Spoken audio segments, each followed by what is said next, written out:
All right, good afternoon, ladies and gentlemen, and welcome back to the recap. Michael D'Angelo, joined as always by El Commandante, Daryl Ortiz. Thanks for covering last week. I appreciate it, El Commandante, but now you guys are stuck with me again for another week on the recap on the road to WrestleMania.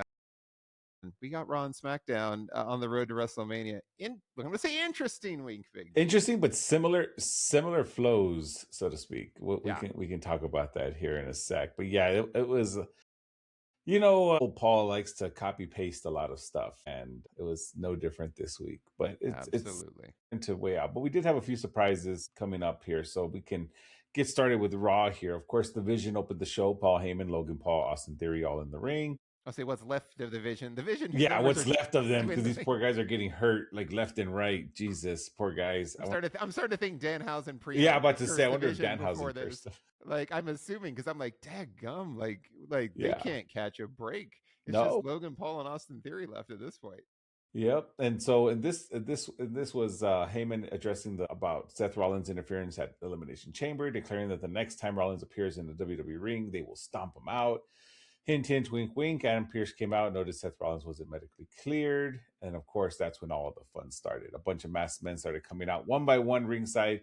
Theory chased one off. Logan Paul chased down another. And Paul Heyman just, seemed happy to see that, okay, we got them handled. Then all of a sudden, Seth Rollins comes in with a steel chair right to Heyman's back, typical Seth Rollins fashion, and curb stomp to Paul Heyman, who ate a curb stomp. That was very interesting. And after that, he was loaded onto a stretcher and into an ambulance. And my favorite part was LA Knight was the driver of the ambulance, speeding off as, the ambulance, obviously Logan Paul was raging out as always as ambulances appeared.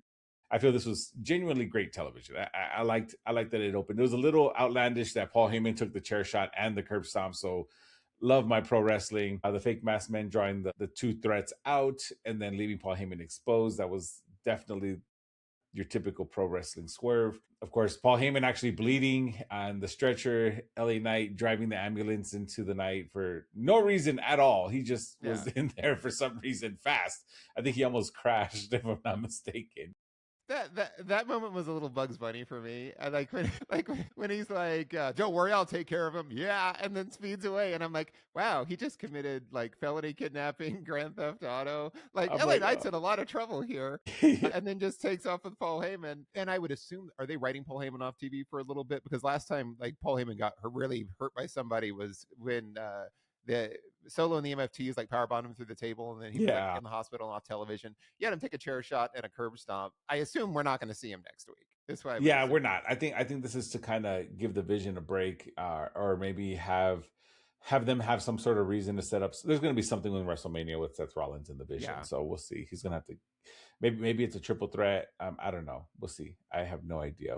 Or maybe not triple threat. I'm sorry, a 3-way tag match or a 6-man tag. Sorry, 6-man brain not functioning. Yeah, but yeah, so they've got what 6 weeks to figure it out. I think it's 6 weeks till WrestleMania. That's plenty of time. They just need a week. Yeah. Well, I mean, WWE things, they'll just say they'll book it the night of zero setup and just be like, they'll set it up. No, they'll set it up at the pre-show. They'll be like, hey, what's Dragon Lee doing? Let's just get 2 other guys over here to help Seth Rollins, and that'll be it. Well, you got LA Knight and Jimmy Uso, so there you go. There you go. Done and done. After that, we had Dragon Lee versus Gunther, and actually, it was a very surprising match, honestly. So Dragon Lee attacked Gunther during his entrance, and they continued to feud. Obviously, Gunther retiring AJ Styles at the Royal Rumble. That's the whole grounds of this feud. So Gunther pretty much absorbed the attack. He hit a powerbomb on the apron and a second on the announce table, then ended it with a submission inside the ring. Post-match, Gunther did go for a third powerbomb, but he countered with a sunset flip before, leaving. I feel like Dragon Lee's doing a good job as like the scrappy underdog who keeps finding new ways to bother Gunther. Like he's just finding ways to like pester him and get on him. And Gunther, of course, doing his thing as the unstoppable machine. I feel like this does not make Dragon Lee look weak in any way, because I feel like most people write off Dragon Lee because they see Gunther and they're like, oh well, Gunther's just gonna manhandle him. But Dragon Lee's just hanging. He's hanging. He's doing it. So I feel that it makes him feel credible even in defeat. Like I feel like they're probably doing something for WrestleMania just because, of course, AJ Styles is being inducted into the Hall of Fame that weekend, so he'll be there. So maybe this will be his way to avenge AJ Styles. I don't know. What do you think? See, I don't know because I was having that same thought of where are they going with this? Mm-hmm. Because you got 6 weeks to go for Mania. I'm of the mind. I bet they just abandoned this completely. I'm what will happen? I'm probably like in the next 6 weeks is you're going to have.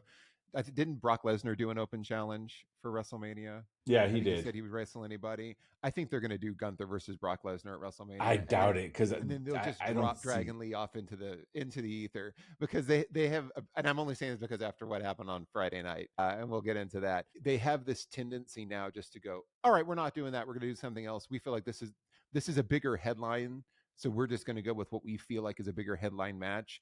I'd have a hard time with them thinking that Dragon Lee was a big enough name for Gunther, especially since you set him up as like the career killer now.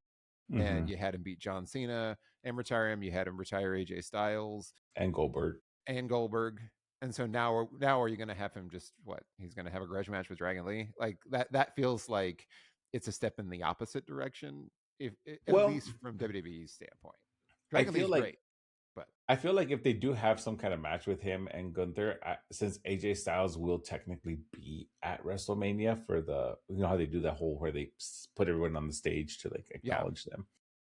Maybe we could see an AJ style interference, maybe. just a one last interference to help Dragon Lee, since Dragon Lee's fighting for his pride and honor and stuff. I mean, Yeah. that'd be the only way I could see that happening. It's just a way to get AJ Styles one last little pop before he's officially Before he done. Well, I rides mean, he's off not into going to be this. officially done because he's going to be on a Legends deal. So, Yeah. which is good for him. Totally good for him. I'm happy for that. But yeah, so we'll see. I guess we'll see how that goes. It's interesting. After that, we had AJ Lee come out to give a promo talking about being a fighting champion. She came to the ring, of course, as your new WWE Women's Intercontinental Champion. She was honest about her doubts coming back, not sure if she could still go. The crowd, of course, believed in her, and she wasn't sure if she believed in herself. That's kind of been like her shtick going into her Yeah, return. she's given this speech a couple of times already, and I was like, oh, Yeah. it's fine. But it's like we've heard this one before. Right. And she, of course, she credited Becky Lynch as the best of the best and said that she beat her anyway. She declared herself a fighting champion and said she's not waiting until Mania. She's taking all challengers. So, of course, backstage, you had Asuka, of course, berating Kairi Sane for not qualifying for the chamber, grabbing her by the throat, shoving her. Then AJ Lee checked on Kairi Sane post segment, which was very interesting. She was Yeah, like, blink twice if you need help. But of course, she was unresponsive, staring blankly until Asuka screamed, and then she came off walking like a zombie, which makes me wonder if that's going to be like the next thing. I feel like this. Sorry, I mentioned this just because it's crazy to see. Like, I like seeing Kyrie Sane doing some of that. That it's almost like comedic but serious. yeah, Because obviously, mental verbal abuse is not okay, but yeah. this is just her way. Like it's just I don't know. It's hard to describe. Those that are not familiar with pro wrestling and like the little backstage comedic skits, like this is kind of essentially what that is. But Yeah. it was interesting. It's interesting, and they've been building to like this split between Kairi Sane and Asuka Hmm. for a while now. Yeah, So I'm hoping that they'll pay this off. I presume they're going to pay it off like at WrestleMania. They're going to have something happen. yeah, they're gonna turn on. She's gonna eventually like. It's kind of gonna be like. It reminds me. Speaking of copy paste, this is why I say this. It reminds me of Otis and Chad Gable. Yeah, it's It's like the almost building, the identical. inevitability of building up towards how much what's going to be the breaking point. So yeah, certainly I think finally got there with Otis and Chad Gable. It took a long time to get there. Feels like they're taking about the same amount of time to get there. Kairi Sane and Asuka too, though. Yeah. So, but I wonder though, is this? Are we gonna see a new gimmick out of Kyrie Sane? Like, is she turning? Is she snapping into something else? Like, either way, I feel that it plants the seeds, of course, for Asuka heading into Mania, which most likely the challenger to AJ Lee's title. I think that's why they did that because Yeah, Becky Lynch for the rematch. I see. I don't know. That's another option. Becky Lynch getting her rematch, but another option would be AJ Lee and Bailey. We did kind of see that as well. That was floated out there. So I don't know. There's lots of yeah. options out there. So I don't know. You guys let us know in the comments who you think AJ Lee's WrestleMania opponent, because they're putting her in Mania. Yeah, they're putting her at Mania clearly. Well, and the funny thing too is that you had mentioned they had Bailey and Lyra Valkyria backstage, like chatting at the same time Hmm. about, hey, you could be the one. They've pretty much abandoned Bailey's split Yeah, personality gimmick. Like they were building towards it, and then they just stopped doing it. I feel it would have done well had they done it better. Yeah, But see, here's the challenge. I don't know how they would have done it better, just because WWE likes to be cautious with stuff like that because you don't want to appear to be mocking Yeah, actual walking mental disorders, you know, illness. Yeah, obviously. And it's not like back then where you had like Eugene and people were just like, I know. cool, like They're like, yeah, whatever, we're you know. totally fine with it. Yeah, it's not like that anymore, you know. Or what was the other guy from the Moshers? Oh my God, something Beaver, the one that his mom was his But yeah, was it was his. like Cleaver Beaver or what was There it? you go, yeah, something like that. You can't do that anymore. But I mean, I feel like they could have done something very creative with Bailey and let her really shine. But I think they just got scared and pulled Well, even like Bubba Ray Dudley. Remember when he first came into WWE, the he's had the stuttering. stutter. Yeah, they've done things and then they go, hey, this isn't a good idea, and they just get away from it. And I get Bailey, I it, feel like but they did, which yeah, that's like understandably they have shareholders and then they also have of TV course, contracts. They got the of Netflix course. deal, so they got to be cognizant of that. Of course. After that, we had what appeared to be a send off for Rhea. She was there with Jackie Redmond and Io Sky. It was almost like I was confused at first. I was like, is Rhea gonna turn on Io? Because she just, I don't know, she had a hard time doing like the emotional stuff, but it was a Yeah, warm emotional moment. Io Sky acknowledged that, you know, Rhea Ripley won the chamber and reminded everyone why she's mommy. Excuse me, of course, they hugged. Ripley told Io Sky to hold down Raw while she handles business. Then she dropped the line that she'll be on SmackDown Friday night to go face to face with Jade Cargill. Io and Ripley, of course, now are on separate shows. So it was a surprisingly tender segment for two women who have traded the roles of rivals and best friends over the past year. I feel like they handled the split gracefully. I think this was a good way to do it. We didn't have to have her turn on her. I think this was good.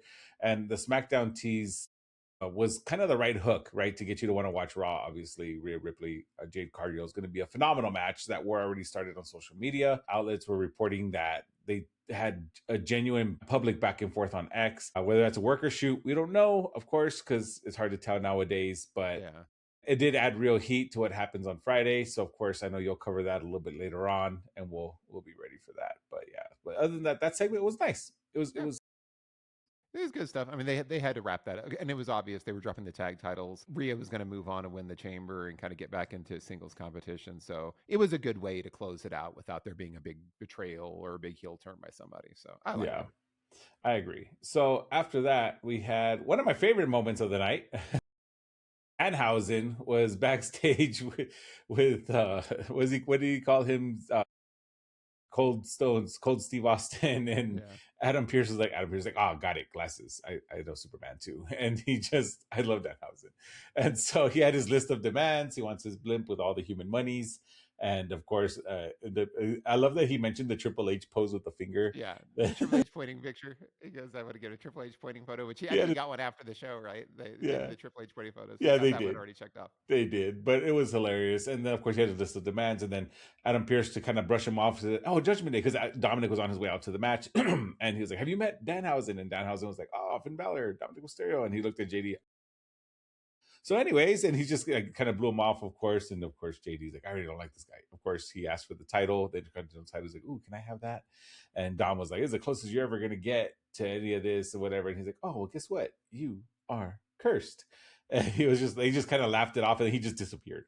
Which I love it. I loved every bit of that little segment. But it did kind of bleed into the next match because he was on his way out to defend his Intercontinental title against Penta.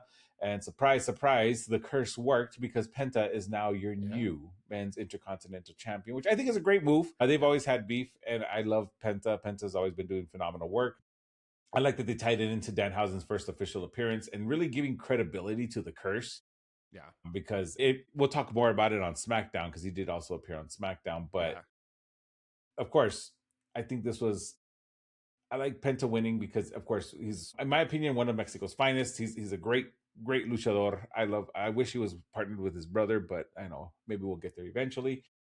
But finally getting his first gold in WWE, which makes me very happy. It's very good for him. The crowd was actually really into it, but yeah, the bigger story was Finn Balor quietly sabotaging Dom because he prevented JD McDonough from handing Dom the ring bell, which he was asking for. And he was telling him, no, let him do it. Let him do it. You know, this was kind of like a flashing sign that the face turn is coming. And I wonder what that's going to point towards. Is that going to be Balor versus Mysterio at Mania? Or, because I mean, it would be like the student versus the mentor who kept holding him back. And I think that's a good match, good story. And then, of course, Danhausen cursing Dom and Dom losing immediately gives, again, the traction to his actual curse abilities, which I think was great. I'm so glad WWE did not pull back. Danhausen actually made a joke about it. He's like, Danhausen debuted to thunderous applause. yeah. Two cheers and thunder's applause and cheers. It's like, oh yeah, we know we didn't. But I will say, including the segment on SmackDown, it's so nice to see. I think the Chicago crowd was just kind of a fluke thing because people were chanting along with the "You are cursed." Yeah, exactly. But because they know that crowd Yeah, knows that crowd knew. Danhausen. They knew Danhausen, and they really embraced him. So it's like, what a week he's had, from Yes. kind of an awkward start at Elimination Chamber and the booing to absolutely getting embraced both on Raw and SmackDown and in social media, getting it totally embraced. And not His just that, shirts were he's number selling. one merch. Yeah, Yeah, number one number merch one right now. merchandise. So I Hell mean, yeah. he's doing so well. So kudos to him. I'm glad that it was just a fluke because I really felt like the Chicago crowd just didn't appreciate him. And there was something about, I think it was the expectation around people thinking it was going to be Chris Jericho or someone else, and so because it wasn't, it was like an automatic letdown, regardless of who it Yeah. was. I think that's what I was saying too. I think it's people set their expectations to be like something major, and they forget that WWE tends to pull the rug under us a lot of times, and Yeah. you Well, have and to take it Danhausen's for what it great. is. Like I agree. He's a it was great one of those addition. things where he's a great addition. He's a fun character. I like pro wrestling to be silly and fun, so he's a Yeah. fun character. He's got a good shtick. It was just one of those things where, yeah, like you said, the expectations were different. I want to say they're higher, but they were No. different. And Yeah, so there you because go. people didn't initially get what they thought they were going to get, they automatically had like this visceral reaction to it, and it was like, okay, what you got was really good. And I hope people will go back and rewatch his debut and say the choreography was fun, the song was cool. Like, it was a cool debut. It was fun. It was just, they got to take the blinders off of the shock of it not being who they thought it was going to be. Yeah. And just enjoy it for what it is. You Yeah. know, I mean, it's Danhausen. He's amazing, and he proved it. You know, backstage segments are fun. They're hilarious. It's just, I don't know. It's just lots of fun. I think he'll continue to get over. I think it really did help that the crowd on Friday night chanting along with the cursed. It's perfect. I think I'm so glad I'm just glad WWE wasn't like, oh, he didn't get a good reaction, let's pull it back. I'm glad they understood that he takes time to simmer. You know, it takes time for people to understand who he is. Casual fans, so to speak, who only live in this WWE bubble. I kind of talked about it on my recap here. It's like people that are true wrestling fans, like us, they know who Danhausen is, Yeah. you know, because we do know that wrestling exists outside of WWE. Yeah, outside of the WWE sphere. But yeah, so after that, we had Jimmy Uso versus Austin Theory. The match that ended by disqualification when Logan Paul interfered and attacked Jimmy. This was all just so Jey Uso can run down to the ring and help his brother clean house. Yeah. And And he sending seemed them totally fine. He Yeah. had crutches, but then he was totally okay. And I'm like, wait a second. I thought he was so badly hurt he couldn't compete in Elimination Chamber. He looks fine. Yeah, but this segment was short but important. I feel that the vision, obviously, they're showing that the vision is crumbling. Paul Heyman is in an ambulance. Bronson Reed, Braun Breaker haven't been seen in weeks because they had surgery. Now it's just Logan Paul and Austin Theory getting run off by the Usos. I feel like you were saying, they're about to kind of disband there. Jay returning and reuniting with Jimmy feels like they're being set up for a tag match at Mania. That's what I was saying earlier. I feel like they're going to get some kind of match between the division. Again, I feel like it's being set up for WrestleMania, and whether they have, how can I say this? I don't want to say anything left in the tank because that's not true. The vision is a very strong stable, but I wonder if this is going to be like enough for them to keep them together, or if WWE is just going to completely disband them. So I don't know, because Braun Breaker and Bronson Reed, I mean, the surgeries that they had look like they're going to be out for a while. So yeah, those are significant injuries. That's why I'm like, they're not going to come back anytime soon. And I don't know that Theory and Logan Paul have what it takes to carry the group until everybody's back. Well, because they weren't the original. I mean, although don't get me wrong, add-ons. Don't get me wrong. I love Austin Theory, and I feel like he deserves his own title run, like for the heavyweight title. I feel he could. I feel he could hold it. However, they were so gung ho on Braun Breaker. That was going to be their next champion, and it just kind of fell. Unfortunate. It was unfortunate. You know, it wasn't intentional or anything like that. It was very unfortunate. But now it's like, okay, now they're kind of, so to speak, left with the scraps. And it's like worry that they're gonna like do something because now Paul Heyman's out, so I don't know what they're gonna do unless Paul Heyman's gonna come back with another person to add to the stable. I don't know, but we'll see. We'll see. Maybe Lesnar. I don't know. Go back to the well on that one, and bring back one of the Paul Heyman guys. But yeah, probably it's tough. It's just too snake bitten with injuries right now. A lot of injuries in general, though. That I think is kind of snake bitten WWE in like the last year. Which is wild. It feels like it's happening more frequently with more severity. I agree. After that was the main event segment, a CM Punk Roman Reigns promo. Roman Reigns returned to TV, of course, for the first time since the Rumble, entering to close out the show. But before he could actually begin, CM Punk's music hit. They faced off in the ring. CM Punk mocked Roman Reigns for tweeting instead of showing up in person. Roman Reigns responded that if Punk didn't have that title, he wouldn't be on Roman Reigns' radar, pretty much saying that he's nobody to him unless he has the title. He said that WWE didn't trust Roman Reigns enough to bring back his champion, calling Punk a liar, and promised to put him in retirement tour just like John Cena. But then CM Punk grabbed him before he left and told Roman Reigns he's all alone now, and that the only reason Reigns is in the WrestleMania main event is because Punk is there. Then Punk hit him with the line, he's going to bury him next to his father. That last line, CM Punk invoking Roman Reigns' late father, Sika, that was, of course, crossed the line most people are still talking about days later, but intentionally so, right? Because Punk's character operates on the morally gray zone where he says things that go just far enough and over the edge that you have to watch. And Reigns' reaction was obviously perfect. He didn't respond. He just left, which made CM Punk look a little more unhinged and Roman Reigns look more controlled, like the more controlled, like strong person. This is the most compelling, I feel, face versus heel dynamic because they built it over a long course of time. Both men feel like they could actually hold the title, which they both have. Yeah. But they're building CM Punk to Roman Reigns as I feel that's going to be like the night 2 main event. Personally, I feel that's going to be closing out the show. Yeah, I would think so. Well, I guess this was all good stuff, except for me, that last line, we go back to, and I've said this several times about Cody Rhodes and others, where they have faces doing heel stuff. And I'm like, that's a total heel line. Like that, you literally had Drew McIntyre saying that about Cody Rhodes and how his dad was like looking up at him. Yeah, that was like you, but I'm like, that you've had Christian he's a Cage talk heel about everybody's dead father as Yeah. a heel. So that's a heel thing to do. And I'm like, CM Punk really isn't the heel in this. He's the face. He's obviously more of like the anti-hero, but he's technically the face in this rivalry, in this feud. So it's too much of the faces doing heel stuff. So that's It's where like I felt that. like it was a bridge Yeah. too far. They're trying to put like the blur between the two. Yeah. And we'll see how it goes But over. it's compelling stuff. It's going to be a more compelling main event than the other one now, especially since we've had the change on SmackDown. Which I have some thoughts. We can get onto that though. But yeah, let's get into Smack.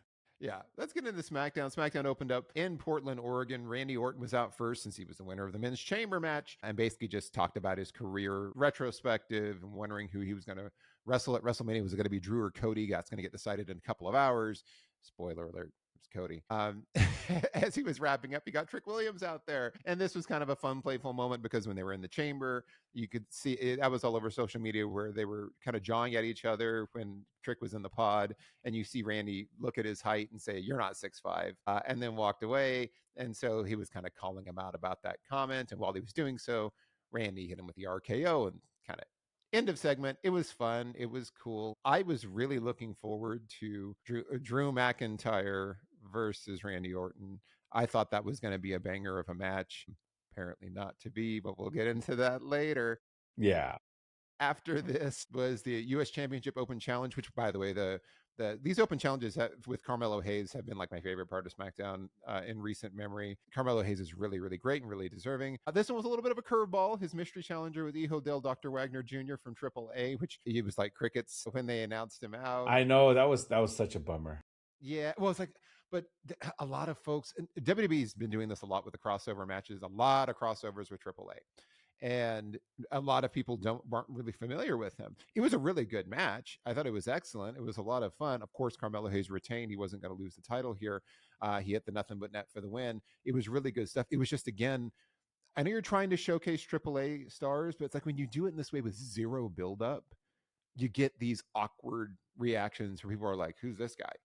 Yeah. So I think it took away from the match. Maybe come in and bring in somebody who's a little bit more established, who there's a little bit more familiarity versus somebody like Dr. Wagner Jr., who nobody. Which I mean, he's a great luchador. Yeah, obviously, he holds gold in AAA. He's the I think he's one of their champions. But at the same time, like a light heavyweight champion or something. He's a bigger boy and he's really good. It was just like nobody. But nobody knows who he is, unfortunately. And I get they're going to do this a lot more, I'm sure, because they did it at the Rumble too. That's why we had La Parka debut. on WWE and Yeah, all the that good stuff. Rumble, all the surprise entrants at the Rumble were AAA guys, so they're certainly committed to it. They're Which I'm committed to happy making to. this I'm really happy for good. that, but I Yeah, feel like again, those the casuals are not really gonna understand, and it showed. It showed at the show, when nobody really. You heard a couple people, you heard a few woos, but after that, it was kind of like, oof, it's yeah. tough. Yeah, but it was good stuff. For me, it was probably the best match of the night. Really, I mean, after the main event was just such a downer. I keep saying that until we get to it. Nia Jax and Lash Legend were out at the Irresistible Forces, out with their new music for the celebration of their tag title win. They're officially the tag champions. They're officially united in a team. And then you had, of course, Charlotte Flair and Alexa come out and say, "We want a shot at the titles." And then you had Julia and Kiana James come out and say, "No, we want a shot at the titles." Then, of course, you had Nick Aldis going, "Well, here we don't give out title shots. We have people fight for them. And it starts right now." So we got Kiana James and Julia versus Alexa and Charlotte for the number one contendership. Long story short, Alexa and Charlotte became number one contenders. That's basically it. Yeah. Cool. Right on. They're number one contenders. I don't know if they're going to drag that out to Mania, though. Like, that seems like a long wait if they were going to go 6 weeks to build this. Maybe they'll have the title match sooner than that. Maybe it'll be like in the lead up to it, but it's fine for now, I guess. What if I don't know? What if it turns into like a fatal 4-way tag match at Mania? Yeah, Because let's say think they they're have gonna do their something with this. championship match at SmackDown, and then they get interfered, and then it builds at that point. So I don't know. WWE likes to do that. We're missing a bunch of people in the ring at Mania, so I'm guessing this is going to be it. Yeah, I would assume so as well. But this was fine. It checked a box. You had Cody and Sammy arguing backstage, with Sammy basically kind of backwards trying to compliment Cody, but then say, "Hey, you took advantage of a situation, and why are you getting a title shot? You didn't win the chamber." Kind of politely saying that, which Sammy's totally right. Makes no sense. He missed all his opportunities, so they jawed a little bit. They're clearly trying to build Sammy towards like a mental breakdown and a heel turn, because he had a couple of moments where he was talking with Randy, like, "Hey, how do you find the courage to just stab your friend in the back?" And he's like, "Hey, it's business. I'm a 14 time. I've done it 14 times or 15 times, however many times he's been champion." And he's like, "Well, you're right." And he's like, "Well." So they're sowing the seeds, even though Cody's the real heel here and has been a heel this whole time. He's They're sowing the manipulating seeds Sammy. for Sammy to become a heel Yeah. through this whole process. Well, because they won't turn Cody heel, right? Because it's like the John Cena Got curse. to. They're not going to Yeah. turn him. They need to do it, but they're still going along with this. Then we got the impromptu tag team of Damian Priest and R-Truth getting together and getting inserted into a tag team turmoil gauntlet match, and this took up a good section of the show. These gauntlet matches always seem a little silly to me because whoever's going first is at a huge disadvantage. Whoever the last team in is going to be at a great advantage because they didn't wrestle the whole time. So you had Motor City Machine Guns versus Fraxium first, and then you had them. Motor City Machine Guns got eliminated first, and it was kind of this awkward, like the pinfall was going, and then it got the foot on the rope, but the referee didn't see it. But then they tried to knock the foot off the rope, but he didn't really knock the foot off the rope, and it should have been broken for the pinfall, but it was a pin. So the whole setup of that was a little strange and a little awkward. It was like, oh, he controversially lost, but they were eliminated first. And then you had Berto and Angel from Los Garza came down, and we haven't seen much of them really at all. And they're a great tag team. They were next against Fraxium. They eliminated Fraxium. Then you had the Wyatt Six out, which is Joe Gacy and Dexter Loomis. The MFTs interfered during that one and allowed Los Garza to advance. So the final team in, of course, was Damian Priest and R-Truth because they just got assembled. And so, of course, they were going to be the last ones in. And then they won and became number one contenders for the tag titles, which is just random. So I had beef. I hated this, and here's Yeah. why. I love R-Truth. I love Damian Priest, but how are you going to have a credible tag team like Los Garza battle through team after team, only to get beat in like a few minutes by a makeshift team that they just threw together, literally like 30 minutes before the match? Yeah. It just and one of the team members is in his 50s. I mean, it really like dumps on the tag division when you have like such credible tag team contenders in the Motor City Machine Guns, the Wyatt Six, Fraxium, Los Garza. All these teams are great, and then you had R-Truth and Damian Priest. Like, you didn't need them, so like, why do that? Just because you need to give them something to do. I get it, but I was not a fan of that. I would have much rather them maybe lose as like the second or third entrant, but I don't see it. And I feel like the MFTs, I talk about copy paste in WWE, and I'm gonna keep saying this forever. Yeah. They're essentially doing the same thing Drew McIntyre was doing to Cody. So that means eventually we're gonna get a Wyatt 6 MFT rematch, because of course after that, Bo Dallas dropped his promo on Solo about it. So I would have much rather had Los Garza or even Motor City Machine Guns, or any of them would have been great. I just hate that they do that a lot. Look what happened with Charlotte and Alexa. I love them; they're awesome, but they're not. They're individual But they're not competitors. a real tag team. Like, Yeah, and people always say, well, if it's two like really great world champions, I'm like, well, there's R-Truth, who's fun. I mean, come on. Damian Priest, former world champion. Like, that doesn't all of a sudden, because they have credentials, cancel out the fact that, oh, well, they're a good tag team, but they're not as decorated as these two. So it kind of evens. It's like, no, it really doesn't. Tag wrestling is very, very different. And it does discredit the rest of the actual tag teams in the tag team division when you have something like this happen. Yeah, I wasn't a huge fan of this either. It didn't make a lot of sense creatively. I was still holding out that they were going to put Danhausen and R-Truth together as a tag team and just have them be a comedy tag team. But now that's clearly off the table because he's doing this thing with Damian Priest now. So we'll see how this shakes out. If they'll even wait and do like a long build to WrestleMania again. It feels like they're starting to move some pieces into place. But yeah. again, 6 weeks out, a lot can happen. After this, we had Rhea out to face off against Jade Cargill, which this was fine. They come out, they did the face to face, they jawed at each other. I'm going to beat you. I'm going to beat you. Rhea was like, "Hey, I am that BITCH," because I'm not going to say the word because it's YouTube. And then Mike dropped, and that's fine. What was your thoughts on this? Well, I feel like this is kind of what the segment needed to be. There's no cheap brawl. There was to pop the crowd. It was just being a war of words, right? Rhea Ripley Yeah, clearly was the winner in that one because she's built for with the whole, like, what is it?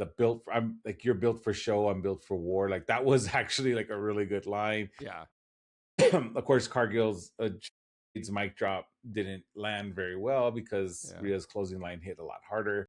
Yeah. I feel it's good competitive booking. Both women are very strong. The social media back and forth has kind of given it extra heat. I feel this is going to be a very physical, loud match, and I'm excited for it. I was excited for it when I first found out it was going to be Rhea Ripley and Jade Cargill, because this is a dream match, so to speak, because both women are powerhouses and they're not afraid to get physical, and I'm loving it. So it's going to be a very, very fun match. So. Yeah, I'm excited for it. I think it's going to be good. I think they're going to have more than enough time to continue to build on it. I don't think that it needs a lot more build. It's Jade Cargill and Rhea Ripley at this point, but this is all good stuff. After this, we had poor Johnny Gargano. Man, what have they done with Johnny? So he does this where he's passed out, laid out, planking, which I'm thinking, how does this work? Like, He's depressed. Is he normal in his day to day, and then he gets dressed, he drives down to the arena, and then he just goes catatonic? Or are they dressing there's him? a picture. There's a picture for his kid's birthday. I think they had Tommaso Ciampa there at his kid's birthday, and they're all sitting on him because he's like laid out on the table. Well, so it's like, so he's been like in a coma, like he's comatose, and they just dress him and like take him everywhere and lay him down. Like, that's what I don't understand. That's where it's gotten. It was funny when he was on top of the crate, but it was like, it's kind of now gotten to the point where it's like, okay, this is a little absurd. But then he finally did get up after getting lectured by Candice LeRae. And he was like, you know what? You're right. I'm going to show people who I am. I'm the old Johnny Gargano. I'm Johnny Wrestling. And then goes out there and gets squashed by Obafemi after issuing an open challenge. Just absolutely. I don't know what Johnny did, or if this is punishment for Tommaso Ciampa going to AEW, or Probably what this is. But I'm like, this dude, they've done everything they could to absolutely bury him, which sucks because Johnny Gargano is really great. I don't know. I don't know what to make of this because Obafemi really doesn't need any more rub. And I thought Oba was already going to do a program against Rusev because they had Rusev on Monday to call him out with the open challenge, and they've been teasing that. So you just had to make a pit stop and just crush. I feel Gargano like that's and leave. Yeah, I feel like Rusev and Obafemi is going to be the Mania match. That's not gonna they're not gonna touch until then. But I feel like, as much as it sucks for Johnny, but this is kind of how you need to build Obafemi up. I mean, you give him someone that the crowd genuinely likes and have him run right through him, right? So Gargano, like, the crowd was so into Johnny Gargano, they were cheering Johnny Wrestling, and they were all happy for him. But look how quickly the crowd, once Obafemi's music hit, the crowd was just chanting Oba. Oh, yeah. And so that again, they're really trying to put him over. So this win kind of keeps Obafemi looking like a monster heading towards whenever him and Rusev are going to collide, because that is going to be a very. I hope I love Rusev, and I hope they put up the match that we're expecting, because we're expecting a very physical big man match, and I hope they give it some sort of stipulation to make it, maybe like a false count anywhere or something to that extent, because I just want them to brawl and just fight. But this is, I mean, as much as it sucks for Johnny, you're right, I'm like, I wonder if they're mad at him for Tommaso Ciampa going to AEW or something. But at the same time, like, this is how you build Oba, you know what I mean? Oh Because yeah, no, I mean it's a at this crowded point, main you've event got to picture. do So that with Oba. Like you've got to continue to feed people to him and have him watch him at this point. it's just I just feel bad unfortunate that it knowing was that Johnny. he's Yeah. one of them. Yeah, Yeah. it's like at this point, give him something else to do. He's too good, and I feel like it's building up Oba, but it really is at the expense of Johnny. And I think somebody else could have fallen on that sword. Yeah, I mean, I But kind of knew it was going to be Obafemi when he was like, I'm going to call it. And it's still quiet. I'm like, here comes Oba. I'm yeah, like, Oba's going to destroy him. And sure enough. And I mean, you know what? It is what it is. Johnny yeah, played to it well. But I mean, yeah, it's one of those. yeah. And then we got the obligatory Danhausen segment where he came out with his demands. This was all fun stuff and great stuff too. And then Nick Aldis was like, "Oh, well, he wants a mentor." So the Miz has been looking to try to mentor somebody, and the Miz happened to be right there. And so he was like, "Okay, well, you're going to mentor Danhausen." And Danhausen was like, "All right." List of demands for the Miz was to get him a title of some kind. So it could Some be a sort. tag title, some sort. And then his own TV show, I guess like the Miz TV. And that if he doesn't do it, that he will be cursed. So he will be cursed. He hasn't cursed him yet, but if he doesn't help him do those things and be his mentor, He will kind be of is, because he told him, he says, remember, he's like, if you don't and do he it, goes, he's like, remember what you happened to Dom are. on Monday? Yeah. And which got kind of flipped him a little bit, and he did the vanishing thing. So I'm like, Yeah. so now I feel like the Miz is like, oh, wait a second. Yeah, that did happen to Dom. Maybe I have to. And so now this is going to be the dynamic as him and the Miz as a tag team.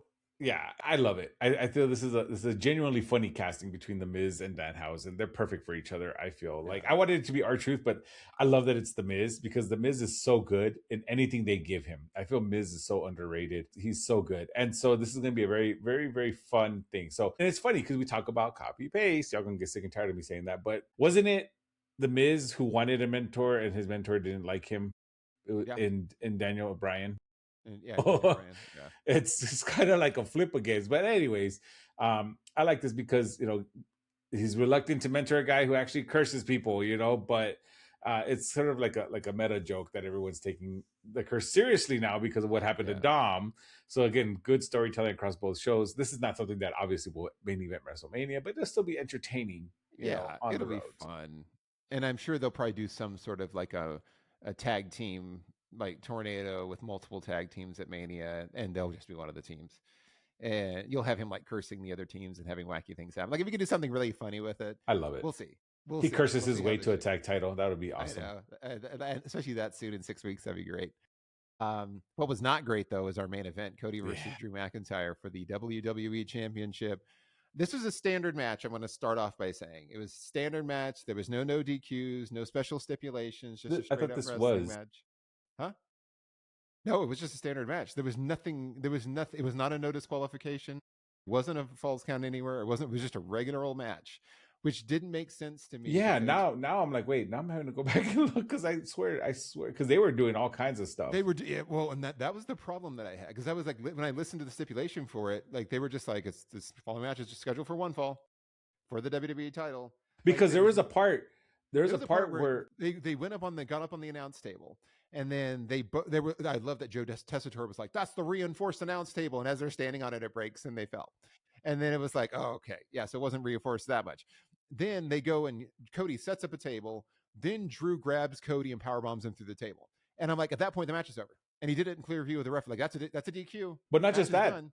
Cody had Drew McIntyre in a figure four, and Drew McIntyre grabbed the ropes. Yeah, and the ref told him no. But it wasn't a no DQ. This is what didn't make sense to me, because I was like watching it going, never said there was any special stipulation. They never called it a street fight. They billed this as a regular match. So why is the ref letting all this stuff go? Like that's what didn't make any sense to me. Yeah, I wonder if that's intentional. Well, and that's where that's where I was a little bit lost, because that as soon as he powerbombed the table, I was like, well, the match is over. Like that's it. He got himself disqualified.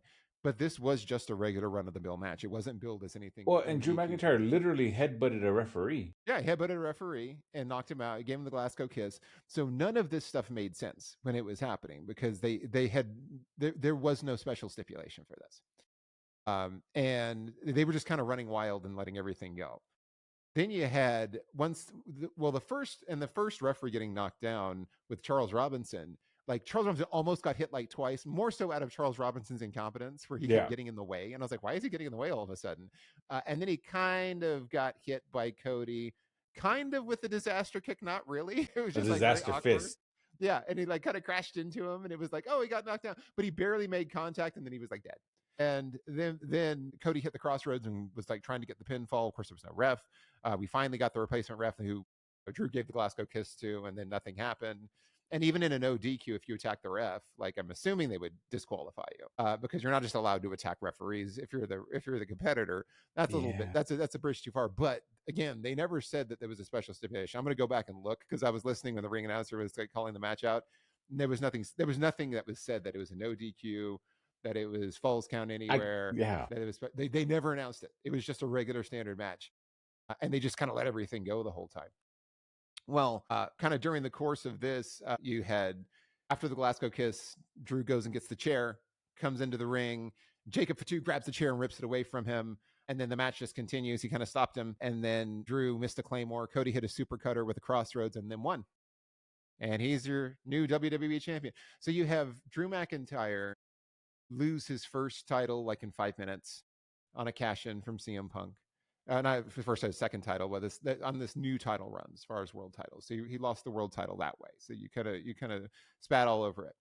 Then you have in this case, you have him drop the title 6 weeks before WrestleMania. He's supposed to be in the main event of WrestleMania defending his title. And you decide instead of doing Drew McIntyre versus Randy Orton, which again I think would be a banger match, it would be awesome. I would love to see that. Now we're getting Cody Rhodes. And it's like, oh, Cody's in the main event again. He's the world champion again. You're kind of winning on a random episode of SmackDown in a match that was very confusing in the way that they set it up because they didn't set it up as an ODQ match, but guys were just kind of doing whatever the heck they wanted. And Cody's the world champ, and I don't care. And I heard it's like the second most disliked video on WWE on their YouTube page compared to Cody Rhodes and The Rock doing the handshake thing. It was like this. It's their second most disliked video now. Yeah. Because this was just, for me, a stupid move. I don't want to see Cody. And are they doing this just to have him drop it to Randy Orton at WrestleMania? Are they trying to rack up, like, for some reason, I don't know why they've decided that how many times you have had a title is the important thing. Because they say, John Cena has never seen 17. I'm like, that means he lost 16 times. That means he lost the title 16 times. So I don't understand how just having title reigns and losing them gives you more credibility. I feel like they're doing this now to try to jack Cody's numbers up because he's only like a 3-time. Now he's like a 3-time. And it's like, dude, you drop it to Randy Orton and get it back, and now he's a 4-time. Are they doing this to try to accelerate this because he's a little bit older now? Because Cody's late 30s, early 40s at this point. I don't get it. I didn't like it at all. I think it's a disservice. Again, they did nothing with Drew McIntyre the whole time that he's been in this on this title run. They just had him sneak around and attack people and be devious. If you were going to do this, if you were going to say, we're going to have him drop the title immediately, you know what they should have done? They should have had Jey Uso get taken out, and then Nick Aldis say, you know what? You're taking Jey Uso's place in the Elimination Chamber, and it's for the title. Because the Elimination Chamber used to be a title match. Yeah. It used to be a title match where they would defend it. So they should have just done that and had him lose in the chamber to Cody.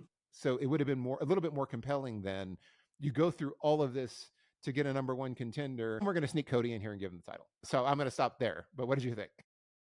So I'm still confused with the fact that it wasn't a no DQ because they did a lot of DQ stuff that was not called. Both sides, which is interesting.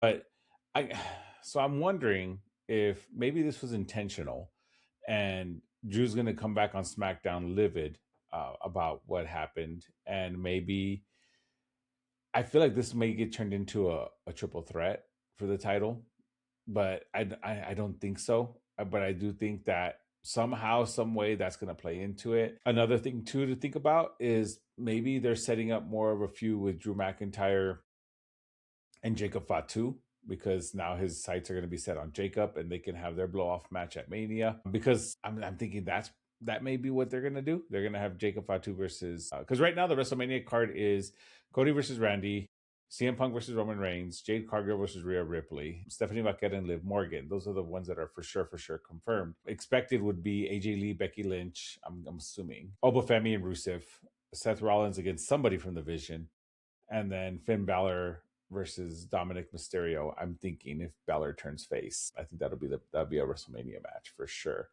But I'm thinking it'll be Drew McIntyre versus Jacob Fatu would be the one because that's I don't know. I'm torn because I get it, but at the same time, it's like I feel like they're giving Cody like the John Cena treatment now. Yeah.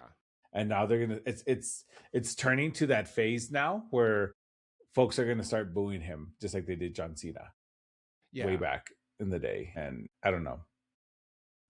They need to turn him heel then at this point because they do. Randy Orton's the face. So I mean, this is the only glimmer of hope that I have out of this whole stupid thing is that if they finally go, okay, we need to make one of these guys the heel, let's just do it with Cody. Cody's the bad guy now. Watch them do something silly like they're just going to have Randy Orton go back to being the legend killer and punching people and the psychopath, and then I mean, the dynamic's already there though because you have Randy Orton mentored him multiple times. So it's kind of like the student versus the teacher now, and I get it. That makes sense. It makes sense because that they have history. They have that time together. Randy Orton has worked with his father. You know what I mean? Like I get it.